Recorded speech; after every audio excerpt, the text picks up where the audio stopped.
삼국사기에서 가려 뽑은 옛날 이야기 6편을 골라 모았습니다. 아래와 같은 순서로 재생됩니다. 머슴과 후광 사이. 아무래도 죽여야겠어. 고구려 봉상왕은 아우돌고가 왕위를 노린다고 의심해 즉위 다음 해인 293년 반역죄로 처형했습니다. 고구려 왕권은 부자 상속 혹은 형제 상속으로 이어졌는데 의심 많은 성격의 봉상왕은 형제 상속이 불가능하도록 조치한 것입니다. 봉상왕은 돌고 아들 을불도 죽이려 했습니다. 을불을 보는 즉시 처형하라. 위기를 느낀 을불은 재빨리 다른 마을로 도망쳐서 몸을 감췄습니다. 여기저기 떠돌던 을불은 수실천 음모의 집에서 머슴살이로 연명했습니다. 을불의 정체를 모르는 음모는 마침 머슴이 잘 들어왔다고 생각해 혹독하게 부려먹었습니다. 왜 이렇게 꾸물거려? 빨리 일해. 음모네 집 옆에는 연못이 있었는데 밤이면 맹꽁이가 떼지어 울었습니다. 맹꽁이는 짝짓기 때가 되면 수컷이 한껏 소리를 내어 암컷에게 구애합니다. 한 놈이 맹맹거리면 다른 놈은 꽁꽁거리면서 자기 목소리를 암컷에게 전달하려고 했습니다. 그러다 한 놈이 맹에서 꽁으로 소리를 바꾸면 다른 놈은 꽁에서 맹으로 소리를 바꿉니다. 이런 소리가 사람의 귀에는 한꺼번에 맹꽁맹꽁으로 들리기에 이들을 가리켜 맹꽁이라고 부르게 됐습니다. 맹꽁이들 때문에 잠을 이루기 힘드니 내가 계속 돌을 던져서 울지 못하게 해. 음모가 저녁마다 연못에 돌을 던지라고 지시한 바람에 낮에 나무를 하여 지친 을불은 제대로 잠을 자지 못했습니다. 꾸벅꾸벅 졸다가 맹꽁이가 울면 여지없이 주인에게 혼났기에 뜬 눈으로 밤을 새우곤 했습니다. 너무 힘들었기에 을불은 한 해 만에 음모네 집에서 나왔습니다. 을불은 차선책으로 동촌 사람과 동업하여 소금 장사를 시작했습니다. 배를 타고 바닷가로 가서 소금을 산 다음 다시 내륙으로 들어와 이윤을 붙여 파는 고된 일이지만 피신 생활로는 적당한 까닭입니다. 하루는 배를 타고 압록강에 이르렀을 때의 일입니다. 그날 을불은 사수천 어느 노파의 집에 머무르면서 그 대가로 소금 한 말을 주었습니다. 당시 소금은 무척 귀했기에 하룻밤 숙박료치고는 매우 많이 준 것입니다. 그런데도 노파는 소금을 더 요구했습니다. 한 말만 더 주소. 을불은 그건 곤란하다며 거절했습니다. 을불을 쫓아낼 경우 노파는 받은 소금을 돌려주어야 하므로 못마땅한 표정을 지으면서도 일단 방으로 들어가 자도록 해주었습니다. 그리고는 을불이 자는 동안 나쁜 일을 꾸몄습니다. 다음 날 을불은 소금을 지고 그 집을 떠났습니다. 그로부터 얼마 지나지 않아 노파가 허겁지겁 쫓아와서는 을불에게 자기 신발을 내놓으라고 요구했습니다. 을불이 무슨 말이냐면서 생사람 잡지 말라고 대응했으나 노파는 소금짐을 더듬더니 자기 신발을 꺼냈습니다. 간밤에 노파가 몰래 넣어둔 것이지만 을불은 미처 몰랐으므로 크게 당황했습니다. 노파는 도둑놈을 그대로 두면 안 된다고 소리치며 압록태수에게 고발했습니다. 태수는 두 사람의 말을 모두 들은 뒤 노파의 손을 들어주었습니다. 을불의 소금짐에서 신발이 나온 이상 도둑이 분명해 보였기 때문입니다. 을불의 형편없는 옷차림도 한몫했습니다. 도둑질도 나쁜데 반성도 없구나. 태수는 소금을 모두 노파에게 주게 하고는 을불에게 매를 때렸습니다. 을불은 매를 맞으면서도 억울하다고 항변했지만 아무 소용없었습니다. 관아에서 쫓겨난 을불은 세상의 각박함에 치를 떨면서 앞으로의 살 길을 걱정했습니다. 그 무렵 계속된 흉년에도 불구하고 봉상왕은 궁궐을 대규모로 증축하여 백성의 원성을 샀습니다. 국상 창조리가 부당함을 간했으나 왕은 듣지 않고 오히려 창조리를 벌하려 했습니다. 이대로 가다가는 나라가 망하겠소. 이에 창조리는 다른 신하들과 봉상왕 폐위를 모의했습니다. 창조리는 신이 많은 부하 조불 소우에게 을불이 갈 만한 곳을 샅샅이 뒤져서 반드시 찾아오라고 했습니다. 소우는 비류와 강가에서 마침내 을불로 추정되는 사람을 발견했습니다. 그의 얼굴은 파리하고 몸은 몹시 말랐으나 소우가 기색을 살피니 보통 사람이 아니었습니다. 때는 서기 300년 을불이 탈출하고 어느덧 7년 세월이 흐른 뒤라 빠르게 성장한 을불의 얼굴을 제대로 알기 어려운 상황이었습니다. 그럼에도 불구하고 을불이라고 확신한 소우는 배를 타고 있는 장부에게 나아가 공손히 절하고 상황을 아뢰었습니다. 지금 국왕이 무도하기에 국상께서 여럿이나 왔자고 왕을 폐하려 합니다. 그리고 인자하신 왕손을 모시려 합니다. 항상 봉상왕이 보낸 추적대를 염려하며 조심해온 을불은 그 말을 믿지 못해 자신은 촌사람이지 왕손이 아니라고 말했습니다. 그렇지만 소우는 거듭 고개를 조아리며 공손한 말투로 재차 아뢰었습니다. 왕은 인심을 잃은 지 오래이므로 계속 왕위에 있을 수 없습니다. 소우를 비롯한 일행이 여러 차례에 걸쳐 간청하자 을불은 비로소 의심을 풀고 받아들였습니다. 창조리는 매우 기뻐하며 을불을 어느 집에 모셔두었습니다. 그해 9월 봉상왕이 사냥을 나갔을 때 결단을 내린 창조리는 여러 사람에게 이렇게 말했습니다.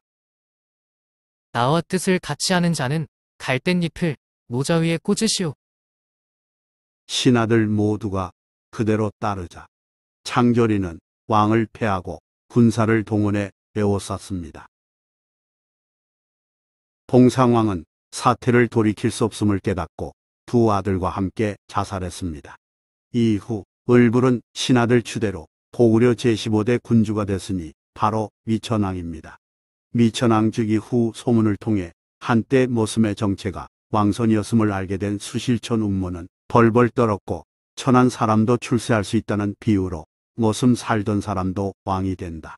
라는 속담이 생겼습니다. 한편 미천왕은 사치나 방탕과는 담을 쌓고 검소하게 지냈습니다. 백성의 삶을 직접 체험했기에 안으로 어진 정치를 펼쳤으며 밖으로는 국토 확장에 힘썼습니다. 302년 현도군을 공격해 적군 8,000명을 사로잡았고 313년 낙랑군을 공략하여 멸망시킨 후 314년 대방군을 정벌해 영토로 삼았으니 이로써 미천왕은 고구려 영토를 북부까지 확장했습니다. 동병상련이 이끌은 사랑과 전투.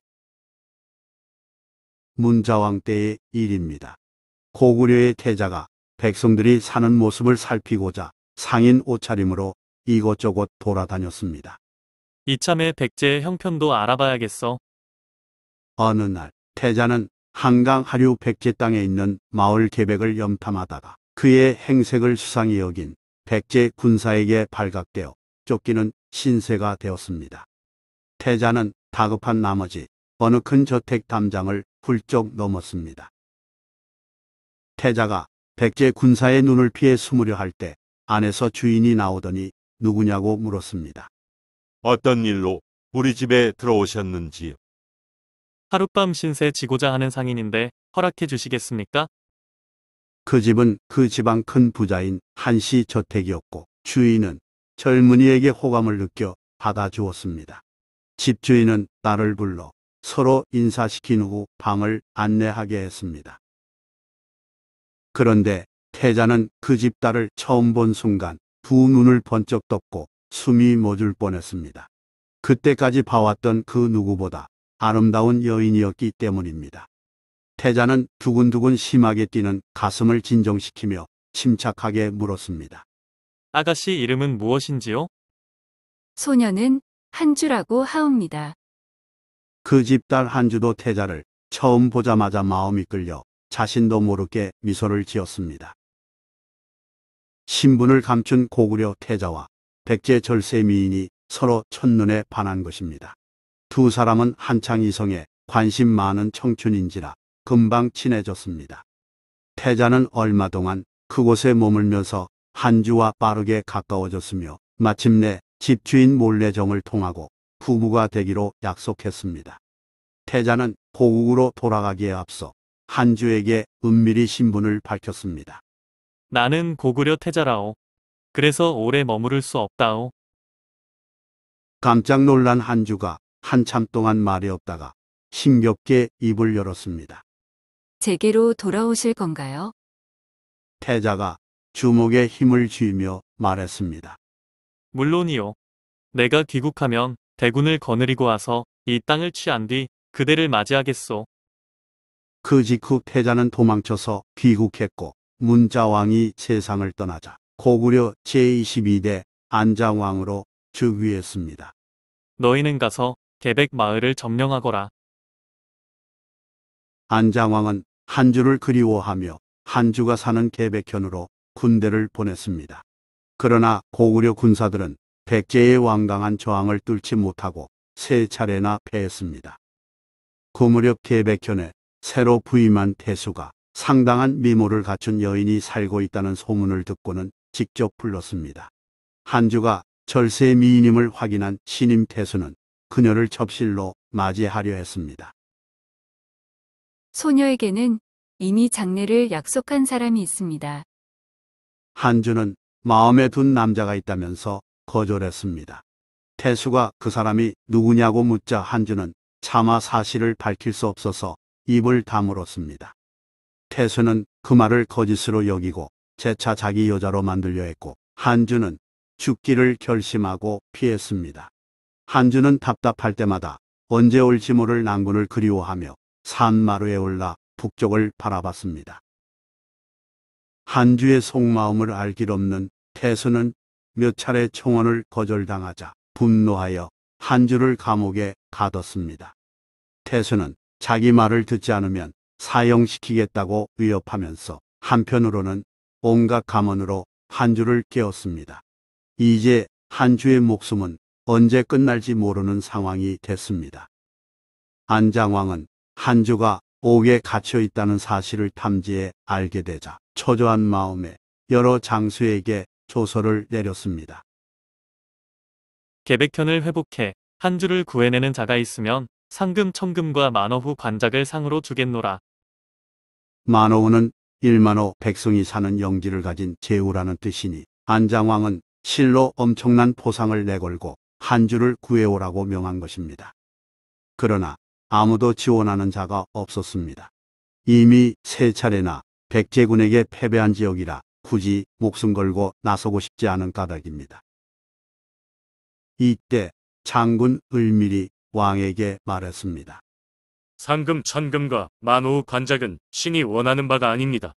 신의 소원은 안악과 결혼하는 것뿐입니다. 이를 허락해 주신다면 신 또한 대왕의 소원대로 단시 미녀를 찾아 올리겠나이다. 안악은 안장왕의 누이 동생으로 미인이었습니다.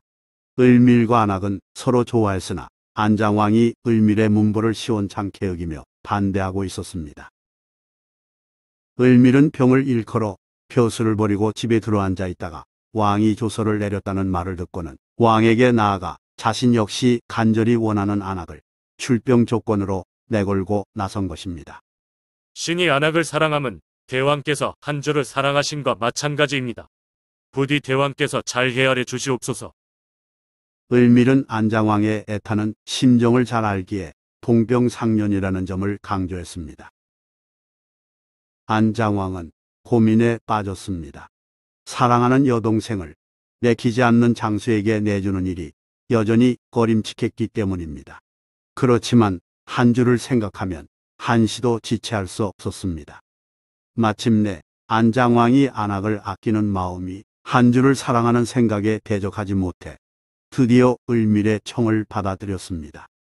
알겠소. 장군이 이를 이룬다면 그렇게 하리다. 신, 반드시 한주를 구해오겠나이다.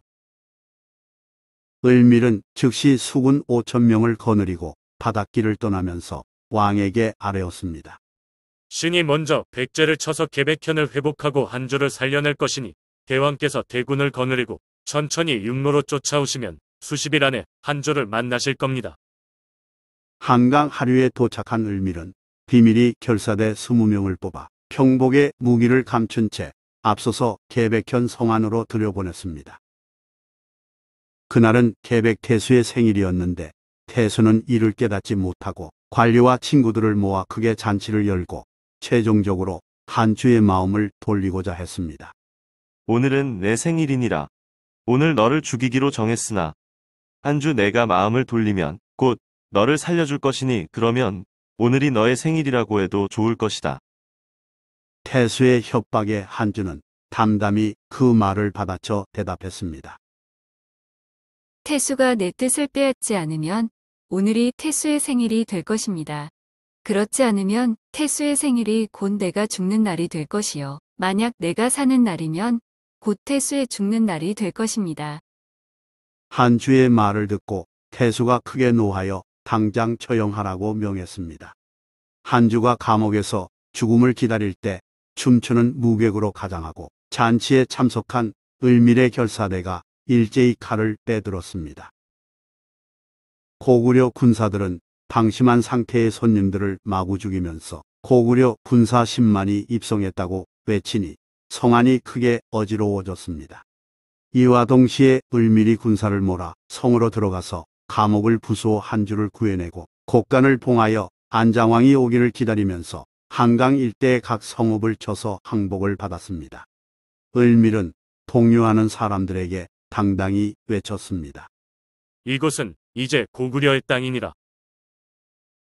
이에 안장왕은 아무런 장애 없이 백제의 여러 고을을 지나 개백현에 이르렀습니다. 안장왕은 무사히 구출된 한주를 만나 감격에 포옹을 했고 을밀을 칭찬하며 안악을 시집 보냈습니다. 한편 안장왕은 재위 기간에 백제를 공격해 2차례 전투에서 승리를 거두 아버지 문자왕 때 백제 무령왕에게 이른 한강 유역을 되찾고 북쪽 요소도 점령한 고구려 전성기의 마지막을 장식한 명군입니다.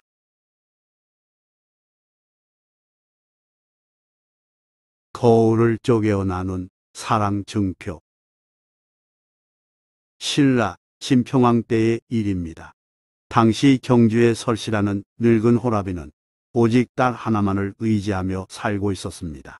설씨의 딸은 얼굴이 곱고 재주도 뛰어난 여인이어서 관심을 가진 남자가 여럿이었지만 아버지를 모시며 생활했습니다.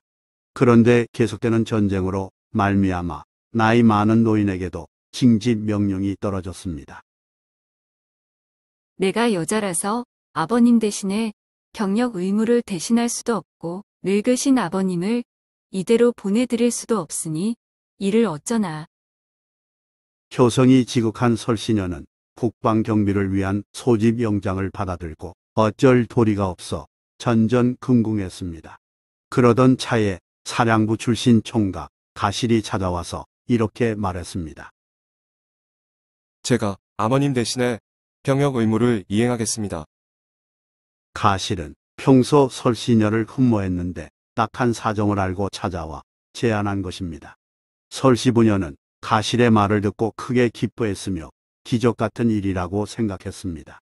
설씨 노인은 고마운 마음에 가실에게 다음과 같이 말했습니다. 나를 대신하여 군대에 나가겠다니 무척 기쁘면서도 한편으로 송구스러운 마음을 금할 길 없네. 내가 자네의 은혜를 조금이나마 갚고 싶은데 만약 내 어린 딸이 어리석다고 생각지 않으면 아내로 맞아주면 어떤가? 설씨 노인은 조심스럽게 운을 뗐지만 가실 총각은 내심 바라는 일이었기에 흔쾌히 받아들였습니다. 물론입니다. 저는 따님을 사랑합니다. 설씨녀도 아버지 뜻에 따라 가실 총각과 혼인하겠다고 말했습니다. 다만 당장은 전쟁터로 나가야 하니 병력기한 3년을 마치면 그때 혼례식을 올리자고 약속했습니다. 설씨녀는 거울 하나를 꺼내어 절반으로 가른 후 조각 하나를 가실에게 주고 나머지 조각은 자기 품에 넣었습니다. 이것을 잘 간직하시고 훗날 혼이 날 때 신표로 삼도록 해요.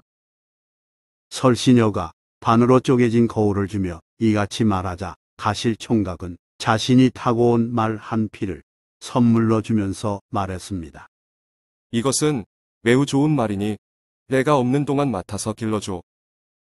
설시녀와 가실 총각은 작별 인사를 나누고 헤어졌습니다. 어느덧 3년이 흘렀고 병력 의무 기한이 지났건만 어찌된 일인지 가실은 설씨 집으로 오지 않았습니다. 5년째 되는 해 설씨 노인은 딸에게 다른 사람과의 결혼을 권유했습니다. 가실 총각은 아무래도 죽은 듯 싶구나. 내가 많이 늙었고 너 또한 혼기를 훌쩍 넘겼으니 이제 다른 남자와 혼인하렴. 그건 아니 됩니다. 신의를 저버리고 언약을 어기면 어찌 사람이라고 하겠습니까? 그것은 금수만도 못한 처사입니다. 딸은 여러 차례에 걸쳐 아버지 권유를 물리쳤습니다. 급기야 설씨 노인이 딸도 모르게 이웃 청년과 혼약을 맺자 딸은 가실이 두고 간 말을 타고 집을 떠나려고 했으나 들켜서 실패했습니다. 설씨녀는 가실이 두고 간 말을 쓰다듬으며 외로움을 달래면서 하염없이 눈물을 흘렸습니다. 그로부터 얼마 후 6년 만에 한 남자가 전쟁터에서 돌아왔으나 몰골이 너무 초라했습니다. 얼굴과 몸은 해골처럼 바짝이 하였고 옷은 여기저기 해져서 거지나 다름없었습니다. 남자는 설씨 노인과 딸에게 말했습니다. 접니다. 가십니다. 총각은 자신의 이름을 거듭 말했지만 설씨 부녀는 고개를 갸우뚱하며 믿지 않았습니다. 배고픔과 피로에 지친 가실 총각이 전혀 딴 사람의 모습이 됐기 때문입니다. 그러자 가실 총각은 품에서 꺼낸 반쪽 거울을 설씨녀에게 건넸습니다. 설씨녀는 그 거울 조각을 받아서 자기의 것과 맞춰 보았습니다. 맞아요. 가실님이 틀림없어요. 설씨녀는 정확히 들어맞는 거울을 보며 기쁜 목소리로 말했습니다. 서로 그토록 그리워했던 두 사람은 감격에 겨워 얼싸안은 채 눈물을 흘렸습니다. 가실은 반드시 돌아와야겠다는 신념으로 버티며 귀향했다고 말했습니다. 설씨녀와 가실은 정식으로 혼례를 치렀고 행복한 가정을 꾸렸습니다. 한편 이 설화에서 파경, 즉 깨어진 거울은 다시 만날 약속의 증표입니다. 지금은 파경이란 단어를 부부 사이가 틀어져 헤어지는 일을 비유적으로 이루는 말로 쓰지만 고대에는 그렇지 않았던 것입니다. 흥미롭게도 진평왕 제위 시기에 중국에서도 비슷한 일이 있었습니다. 589년 진나라 관리 서덕원은 수나라에 의해 진나라가 멸망할 것임을 예감하고 아내에게 두 쪽으로 깨뜨린 거울의 한쪽을 주며 말했습니다. 수나라가 쳐들어오면 우린 필시 헤어지게 될 것이오. 당신은 이것을 잘 간직하고 있다가 정을 대보루에 수나라 수도 장안에 내다 팔면 어떻게든 당신을 찾아가겠소. 서덕원의 예측은 현실이 됐고 부부는 전란 통에 헤어져 소식을 알 길 없이 되어버렸습니다. 이듬해 서덕원은 장안으로 가서 반쪽 거울을 파는 노파를 만나 작을 맞춰본 후 우여곡절 끝에 아내를 다시 만났습니다. 이처럼 파경은 본래 부부가 헤어지며 훗날 다시 합침을 기약하는 의미였지만 오늘날은 그 반대로 쓰이고 있습니다.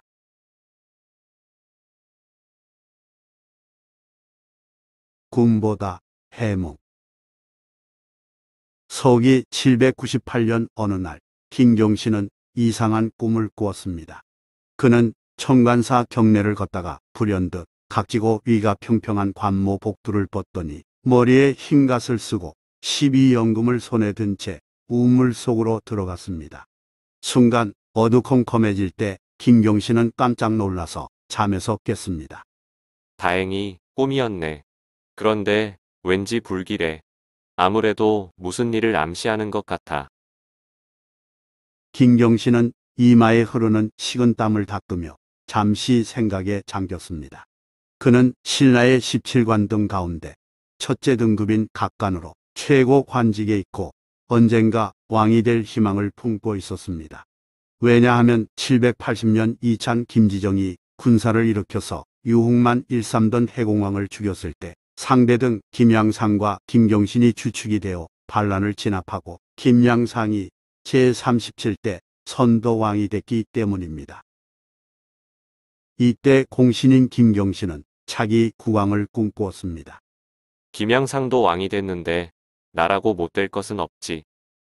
그러나 김경신의 기대와 달리 선덕왕은 왕족 서열이 더 높은 김주원을 차기 임금으로 염두에 두었습니다.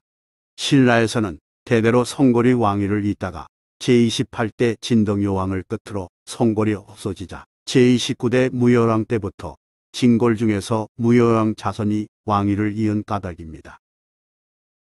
김주원이 그 무려왕계로 김경신보다 위인 상제상을 맡고 있었습니다.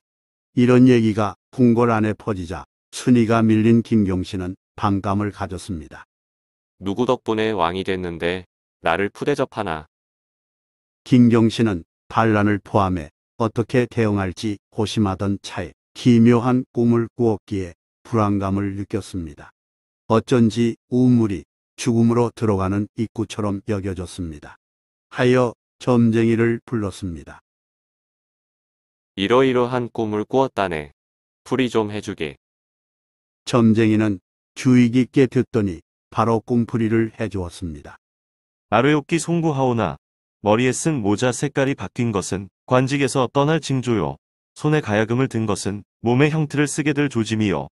우물 속으로 들어간 것은 감옥에 갇힐 징조입니다. 그게 정말인가? 김경신은 점쟁이의 말을 듣고 크게 걱정했습니다. 이거 큰일이로군. 아무래도 김주원이 나를 죽이려나 봐. 김경신은 죽을 병에 걸린 척하고 일절 집 밖으로 나가지 않았습니다. 그때 아찬 여삼이 김경신 집으로 찾아와 뵙기를 청했으나 김경신은 병을 핑계로 사양하고 응하지 않았습니다. 여삼은 물러가지 않고 재차 청하여 기어코 김경신 앞에 앉더니 물었습니다. 공께서 근심하는 것은 어떤 일입니까? 김경신이 얼마 전 꾼 기묘한 꿈과 점쳐서 들은 내용을 말하니 여삼은 일어나 절하며 말했습니다. 그것은 좋은 꿈입니다. 공이 만약 대위에 올라서도 소인을 버리지 않으신다면 공을 위해 꿈을 풀어보겠습니다. 높은 지위인 대위라 함은 사실상 국왕을 의미하므로 귀가 번쩍 뜨인 김경신은 좌우를 물리치고 해몽을 청했습니다. 내 약속할 테니 어서 말해보게. 여삼은 그 꿈을 새롭게 해몽했습니다. 복두를 벗은 것은 공의 윗자리에 앉을 사람이 없다는 뜻이요. 흰갓을 쓴 것은 왕의 즉위식에 사용하는 면류관을 쓸 징조이며 12현금을 든 것은 12대손까지 왕위를 전한다는 조짐이며 천관사 우물로 들어간 것은 궁궐로 들어갈 상서로운 조짐입니다. 앞서 점쟁이와 전혀 다른 꿈풀이를 듣고 김경신이 물었습니다. 내 위에 김주원이 있는데 어찌 내가 왕위에 오를 수 있겠소? 이에 여삼은 이렇게 답했습니다. 공에게는 충분히 자격이 있습니다. 청컨대 은밀히 북천의 신에게 제사를 지내면 좋은 일이 있을 것입니다. 알겠소. 내 생각해보고 결정하리다. 얼마 후 김경신은 한가닥 희망을 품고 북천의 신에게 제사를 지냈습니다. 북천 신에게 삼가 인사를 올립니다. 공교롭게도 김경신이 제사를 지낸 지 얼마 지나지 않아 선덕왕이 갑자기 병들어 쓰러져 세상을 떠났습니다. 급히 모인 관리들이 회의한 결과 선덕왕의 뜻대로 김주원을 차기 임금으로 모시기로 합의했습니다. 그런데 김주원을 모시러 떠난 관리들이 북촌가에 이르렀을 때 순식간에 먹구름이 끼더니 천둥 번개가 내리치고 비바람이 거세게 몰아쳤습니다.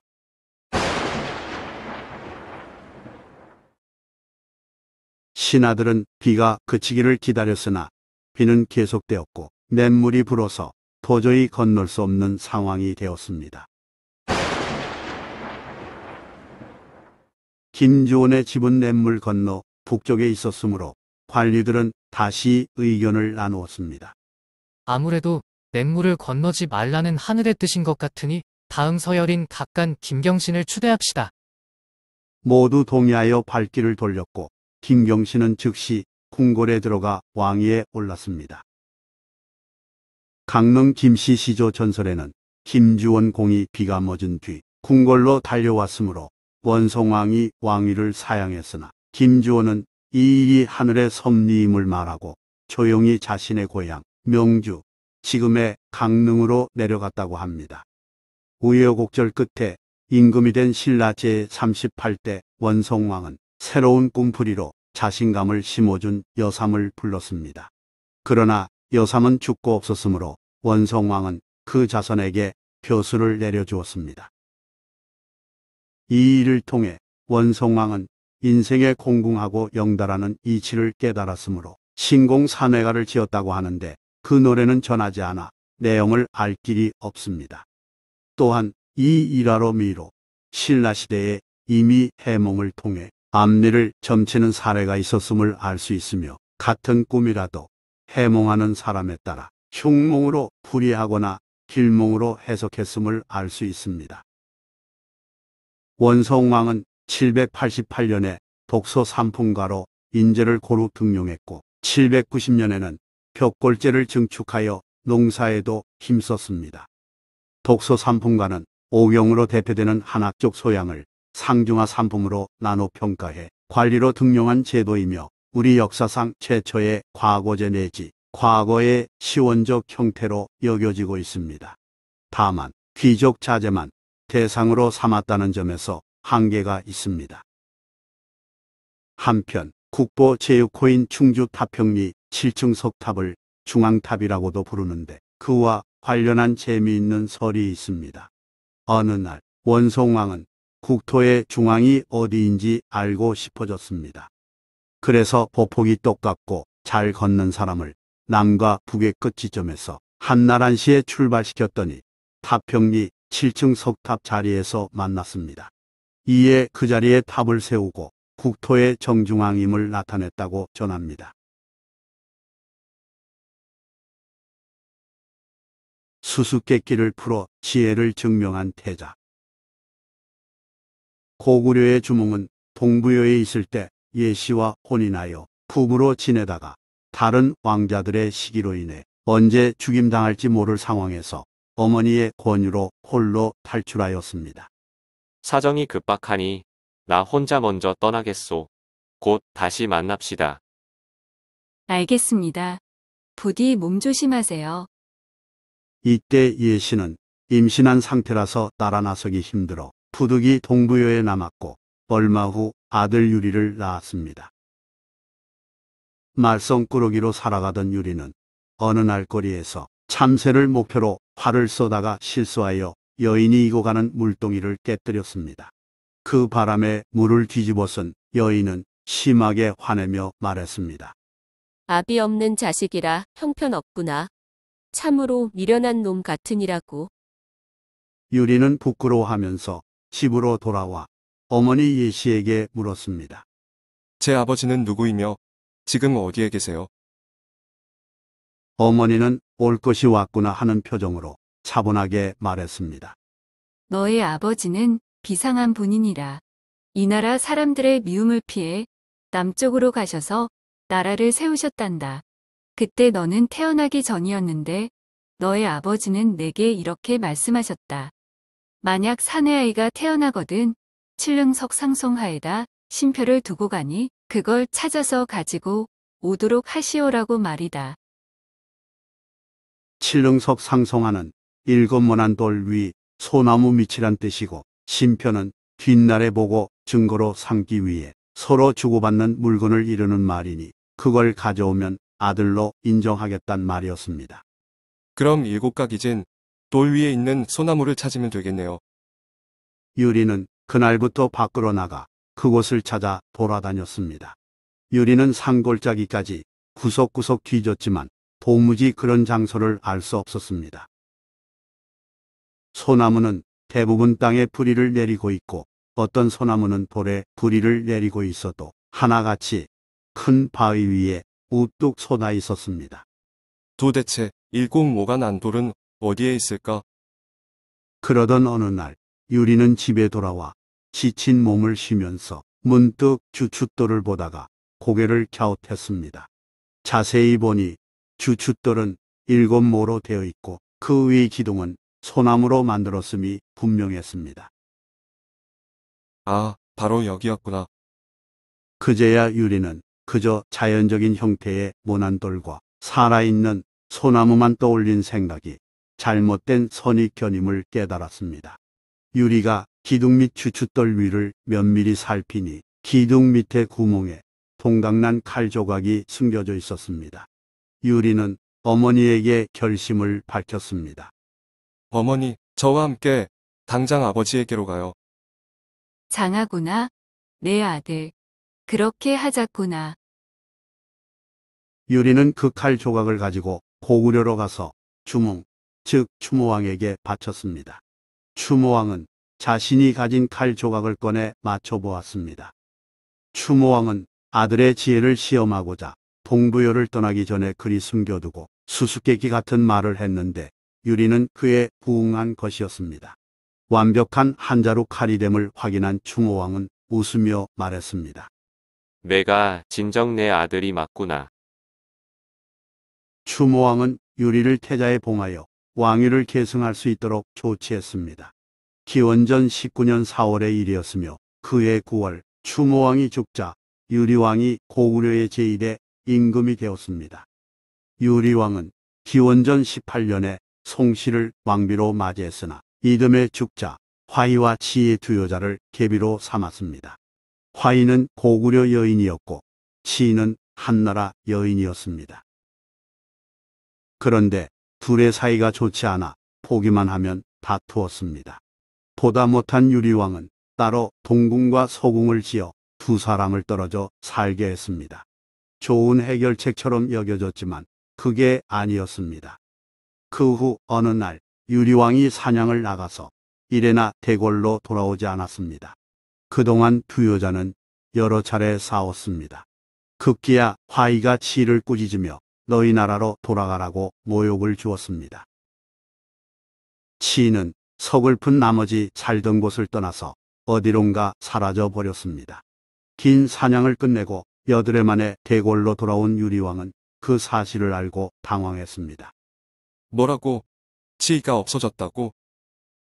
유리왕은 뒤늦게 말을 달려 치를 찾았으나 허사였습니다. 지친 유리왕은 어느 나무 밑에서 쉬다가 꾀꼬리 한 쌍이 사이좋게 노는 것을 보고 자기 신세를 한탄하며 노래를 지었습니다. 펄펄 나는 꾀꼬리는 암수서로 정다운데 외로운 이내 몸은 미와 같이 돌아가리. 이 황족가는 오늘날 개인 감정을 드러낸 우리나라 최초의 서정시로 평가받고 있습니다. 한편 유리왕은 수시로 사냥을 다녔는데 왜 그랬을까요? 이는 정치적 기반을 다지려는 목적에서 행한 일이었습니다. 유리왕은 사냥을 통해 유능하다고 판단되는 신하를 중용했고 위험하다고 느낀 신하들을 제거했으니까요. 또한 유리왕은 서기 3년에 국내성으로 도읍을 옮겼습니다. 이는 동부여의 침공 위협에 대비하기 위한 결단이었고 결과적으로 고구려의 왕권을 잘 유지했습니다. 그런 면에서 유리왕은 아버지가 이뤄놓은 일을 잘 지킨 수성에 성공한 임금이라 말할 수 있습니다. 기록상 우리나라 최초 연료 이야기. 남편이 의리 있어서 정말 믿음직해. 아내는 어떻고요? 아름다우면서도 절조 있게 처신하잖아요. 그러게 말이야. 부부가 참으로 잘 어울리는 한 쌍이야. 백제 시대의 마을 사람들로부터 이런 칭찬을 받는 부부가 있었습니다. 남편은 아무런 벼슬이 없는 그야말로 평범한 백성이고 아내 역시 평민이지만 평소 바른 몸가짐과 잘생긴 외모로 그런 말을 들었습니다. 부부가 절개 있기로 소문날 정도라고. 백제 계로왕이 그 이야기를 듣고 시험에 보고자 남편 도미를 불러오라고 지시했습니다. 얼떨결에 궁궐로 불려와 긴장한 채 대기한 도미에게 계로왕이 이렇게 말했습니다. 부인의 덕은 정절이 으뜸이지. 그렇지만 정절 있는 여자도 으슥하고 아무도 없는 곳에서 남자가 달콤한 말로 유혹하면 흔들리기 마련이지. 국왕이 미소 지으며 자신의 말에 확신을 드러내자 부당하다고 생각한 도미가 감히 반박했습니다. 사람 마음은 알 수 없으나 저의 아내는 그 누가 유혹하더라도 결코 마음 변할 여자가 아니옵니다. 너는 무슨 근거로 그리 말하느냐?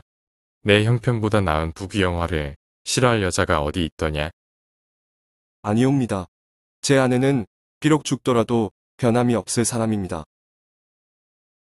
도미가 조금도 물러서지 않고 강력히 말하자 왕은 도미 아내의 정절을 시험해 보고자 어떤 일을 핑계로 도미를 집에 못 가게 잡아두고 즉각 확인에 나섰습니다. 왕은 한 신하를 불러서 다음과 같이 명했습니다. 너는 내 옷을 입고 이리저리 하거라. 분부받은 신하는 임금 옷을 입고 임금 행차처럼 꾸미고 도미 집에 도착해서 도미 부인에게 알렸습니다. 내가 오래전부터 너의 아름다움을 듣고 흠모하고 있었는데 조금 전에 도미와 내기하여 이겼느니라. 하여 너를 내 궁녀로 삼았으니 궁으로 들어와야 한다. 지금부터 너의 몸은 내 것이니라. 그러면서 바로 동침하자고 도미 부인에게 말했습니다.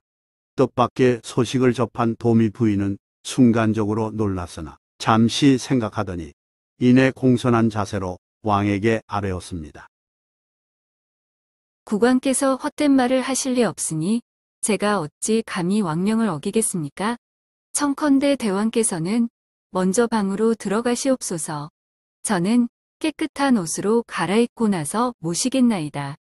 도미 부인이 순순히 응하자 국왕을 대리한 신하는 어음하고 헛기침하며 먼저 방으로 들어가 기다렸습니다. 그 시각 도미 부인은 여자정을 예쁘게 꾸며 안으로 들여보내 동침하게 했습니다. 어두컴컴한 방에서 두 사람의 관계가 끝난 후 뒤늦게 그 사실이 발각됐습니다.